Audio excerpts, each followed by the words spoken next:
So Emeralda Marsh once extended for more than 10,000 acres on the northeastern side of Lake Griffin. Now in the 1950s, a levee system was constructed, which led to the isolation of these 10,000 acres of wetlands. And these wetlands were drained and transformed into productive farmland to supply the increasing demand of agriculture at that time. The area continued to be farmed through the 1990s, and in 1991, the St. Johns River Water Management District purchased what was then known as S and N Knight Farm South, which is referred to here as this border. Now, this particular property is now referred to as Emeralda Marsh Conservation Area, Area 3. And the St. Johns River Water Management District purchased multiple properties throughout the 90s for the purposes of restoring hydrologic and ecological functions of the floodplain, as well as protecting water quality and providing recreational opportunities for the public. Now in 2005, the state began a restoration project on a parcel known as Area 2, which is up here, which connected this drained wetland back to the Yale-Griffin Canal. In 2007, another restoration project was done on Area 4, connecting that directly to Lake Griffin. Now, these restoration efforts allowed for a highly productive bass fishery to develop in both areas. And on top of that, an aggressive plant management plan allowed for a popular duck hunting location right here in Central Florida. Now, the benefits that were realized in the reconnections of Areas 2 and 4 are hoping to be expanded upon in the planned reconnection of Area 3. Now, it's a cooperative effort to reconnect these wetlands to Lake Griffin. The FWC has, in a cooperative effort, joined forces with the St. Johns River Water Management District to fund the reconnection. Now, all work is being done using St. Johns River Water Management District contractors, and FWC monies are being used to reimburse the district for certain aspects of construction.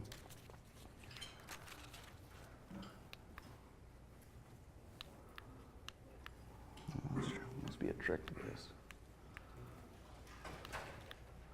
Okay, so what do we have now? Well, Area 3 was divided into 5 isolated cells with the construction of this levee system. You have Q cell, P cell, Z cell, T cell, and K cell, which equate to roughly 2,000 acres. Now, because these cells were isolated, they had minimal opportunities for recreation. And currently, minimal connectivity exists between these cells. Now, a project in 2009, can't really see it, but there's a cut right here between Haynes Creek, which connected to a flowway, a serpentine flowway, which led throughout K cell to a water control structure, which allowed water to filter into the rest of these marshes. Now, this serpentine flowway allowed for suspended solids and nutrients to drop out before that water entered to the rest of the marshes. The current habitat types that exist in Area 3 include deep open water up here in Q cell, to deep marsh and shallow marsh, to isolated hammocks down here in the southeastern portion of the property. However, the majority of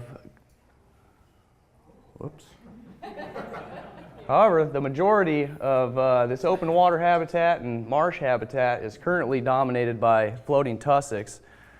And these floating tussocks offer very little habitat value as well as outcompete native vegetation. Now, I'll give you a little definition of tussocks. It's just a mat of organic matter, if you will, that remains buoyant due to decomposition going on underneath that mat. And the mat on top of it allows for a good substrate for plants to grow, and these mats can freely move around throughout this system. So the St. Johns Water Management District has prerequisites for the reconnection of Area 3 to Lake Griffin, which include monitoring water quality. Since fertilizers were used during the agricultural era of this property, management of these nutrients was considered prerequisites before reconnection. Now, testing has shown that while initially these nutrient levels were high within these marshes, the total phosphorus has dropped to allow for safe reconnection now. So what should these enhancements provide? Well, reconnecting Area 3 marshes to Lake Griffin will improve water circulation and flow of water through these marshes. This will provide better water quality by allowing the marsh to flush itself.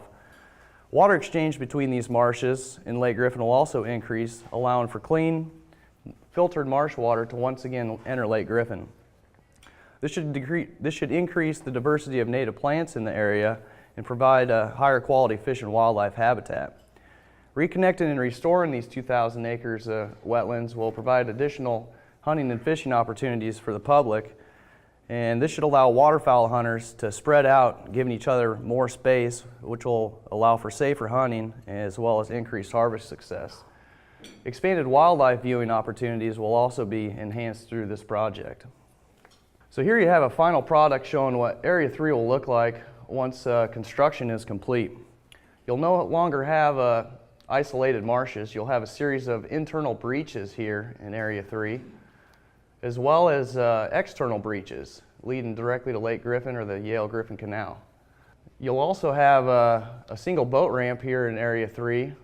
So on top of this single access point, you're going to have associated boat parking, as well as this improved wildlife drive, which will have multiple vehicle pull-offs, as well as an observation tower as it drives through and exits Area 3. So how do we get to this final product? Well, enhancements consist of two phases. Phase 1, which is now complete, encompassed removing the surface limestone capping from these internal levees. Now what this did was decrease the levee elevation to allow boat access throughout the area once it was flooded. Now this is the levee that separates the T cell from the Z cell, and the key here is to have these levees low enough so that they do not concern boaters, or to identify these levees with planted trees or emergent vegetation. Now once the area is flooded to lake level, there will be approximately 18 inches of water covering the surface of these internal levees. All right, so outlined here in yellow, I might need my pointer back though, Don. Well, outlined here in yellow, you'll see the locations of these internal breaches. Right here, these breaches here. Now, breaching these internal levees at these four locations will provide water exchange between these once isolated cells. Breaches will be at roughly 8 feet deep, each one, which will allow for recreational users to navigate throughout Area 3 for full utilization. The bottom right image here demonstrates what each of these breaches is going to look like. Now you can see this is plenty of room to get multiple vessels through at any given time. Now this image is actually this breach right here. I was standing about right there and I was looking west when I took that picture. Go ahead, the next one. So in June 2016, these interior levees were planted with cypress trees, and this image here to the right shows what this cut down levee planted looks like. You'll have I guess you can't really see it, but there's a ton of cypress trees planted on here. They're staggered every 50 foot. Now, the levees that were planted was this levee that is separating the Z cell and the T cell, as well as this little slice there between the Q cell and the Z cell. An anticipated future planting will finish off this little part here between Q and T, and in addition, 30,000 bulrush plants will be planted throughout both levees that were cut down here. Now what this will do is provide a visual block to boaters in the area, as once again these levees will only be 18 inches deep once flooded. You can keep going. So the material excavated from these internal levee breaches was set aside and used to construct habitat islands, which there's 4 habitat islands is associated by these markers right here. The material to build these islands consisted of mainly peat, which will allow for the growth of a variety of plant species. Each habitat island is approximately 15 by 30 feet in dimensions and sits about 4 feet above the surface of these cut down internal levees. Now these islands will offer a safe haven for nesting birds, as well as provide excellent bird rookeries by limiting predator access. The Other wildlife such as turtles and alligators and small mammals will also find refuge on these habitat islands. Now once Area 3 is flooded to lake level, the water will be approximately 2 to 3 feet under these habitat islands. They'll stick up about 2 or 3 feet.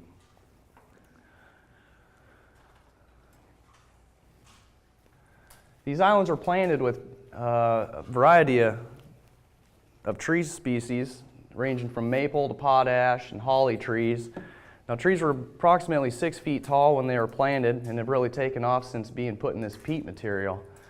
Now on the right shows a picture of a completed habitat island, and if you focus on this image here to the left and you imagine 18 inches of water covering the surface of this cut down levee, you'll see that these habitat islands will provide a dry, safe refuge for wildlife even at flood stage. Next one, Don. Oh, you got her back in action. Perfect. Moving on to phase 2, which is anticipated to start once permits arrive, will encompass breaching of these external levees at these 4 locations. You'll have one 600-foot breach right here, which will lead directly to the Yale-Griffin Canal, as well as another 200-foot breach also going to the Yale-Griffin Canal. On top of those 2, you'll have 2 more, which will be 200-foot breaches and spit you right into Lake Griffin. The reconnection of this area will have many benefits, from water quality to access of the area. And waterfowl hunters and fishermen will be able to safely launch a boat in Area 3 and navigate through these breaches to Lake Griffin or other areas of Emeralda, such as Areas 2 and 4. Now, removal of a water control structure is also part of phase 2, which will allow more water flow to come in from this Haynes Creek flowway down here and flow throughout this serpentine flowway, which will allow more water to come into the rest of these cells and allow that to send clean water then out through these external breaches and into Lake Griffin. So once again, here's this map showing what the final product Area 3 will look like once both phases of construction is complete. You'll have these internal levee breaches here, which will allow water exchange between these once isolated cells, and then the water will then be able to flow out these external breaches. Now this will improve the quality of wildlife and fish habitat in the area. A single boat ramp constructed here will have a associated parking lot, a handicap parking lot adjacent to it, as well as another parking lot right here. Now the Water Management District used all that surface limestone capping to widen this entrance levee road, which will come in from the main road of Emeralda Island Road here and lead to the boat ramp. This road was widened to allow for safe vehicle passage of boat trailers, two-way traffic. And you can see this associated image is that widened levee road, as well as the parking area, which is just a little bit further down right here. Now on top of that, you'll have a wildlife drive which will follow a new route. The drive will start here and follow this hatched pattern where multiple vehicle pull-offs will provide additional wildlife viewing, while at the same time allow for the passage of traffic. Now you'll have multiple spots. These are multiple vehicle pull-off spots. You'll lead to an observation tower, which will be located here, which will have a parking area, and people will be able to get out, ascend steps up this observation tower, and there'll be a platform there which will allow for incredible views of Area 3. Now the 4 habitat islands, as shown by these red icons, are associated between these breaches. These are the actual locations where these habitat islands sit. Now these will also be visible from this observation tower. Now what this does is it helps meet the FWC goal of providing, of the strategic plan of providing providing residents and visitors with quality fishing, wildlife, boating, and wildlife viewing habitat, while also providing for the enhanced sustainability of natural resources. So future work, which consists of control and tussocks. Now, tussock control needs to be done before these external breaches are conducted.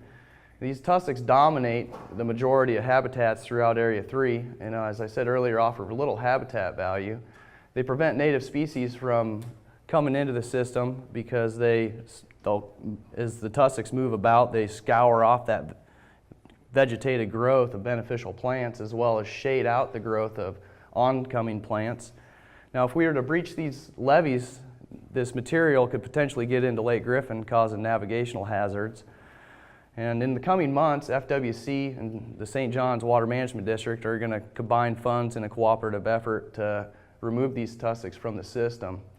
Now, once we get a handle on these tussocks, aggressive plant management plan will be initiated to control the undesirable species, which will help expand the herbaceous marsh. So here shows the Q cell of Area 3, and this is roughly 325 acre cell here. Now approximately 150 of these acres are associated tussocks. Now these are both floating, which is the majority of this area up here is floating, while these down here are rooted in mature tussocks. This equates to, approximately half of Q cell being dominated by this material. And the yellow outline here shows quality vegetation such as water lilies and spatterdock. And as you can see that there's very few acres of this exact habitat in Q cell. So here's a video. This was a 2-minute video I sped up, which just shows the mobility of this material. And as you can see, this material has the ability to, scour off the beneficial vegetation. Now, if you can imagine 100 acres of that material moving about in Q cell, you can see that there's a lot to be done.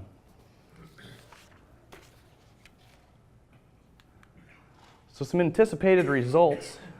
So we feel like by removing this floating vegetation, rooted aquatic plants will once again be able to expand. This expected increase in desirable plant coverage will provide additional nursery habitat for spawning fish and have associated fish recruitment benefits.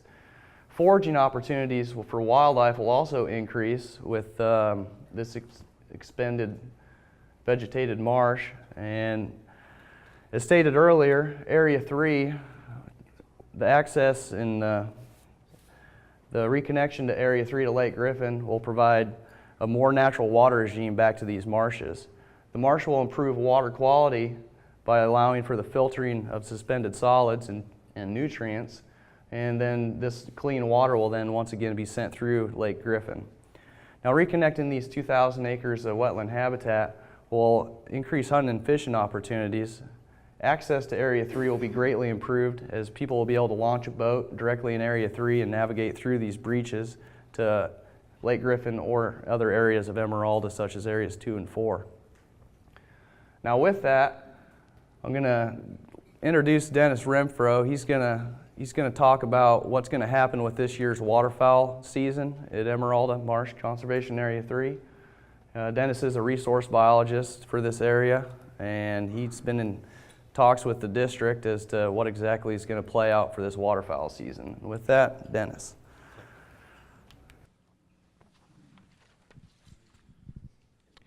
Dan, Dan, thank you. Great project that we're undertaking. I think it's going to be very, very worthwhile for the resources. As Dan said, I'm Dennis Renfro. I'm the resource manager over the Harris Chain of Lakes. But I want to provide you a little update. We're working very hard to minimize the impact of the construction to the duck hunters this year. But given the mass amount of earth moving, the vegetation management that Dan has shown you, and associated construction in the area, and that will help us provide an optimal fish and wildlife, but it will be closed for the entire 2016-2017 season. So we're working with our St. John's River Water Management District, Florida Fish and Wildlife Media, and also want to work with the United Waterfowlers. I've talked with John and also spoke with Brett Boehner of Ducks Unlimited. So we're going to try to get the word out that this area is closed just for right now for this season, but we need your help to get that word out. My contact information's on the bottom of this. I'll be around the rest of the day if you want to see me. I'll give you a card, but we look forward to see you out in the marsh in the year after next. Thank you.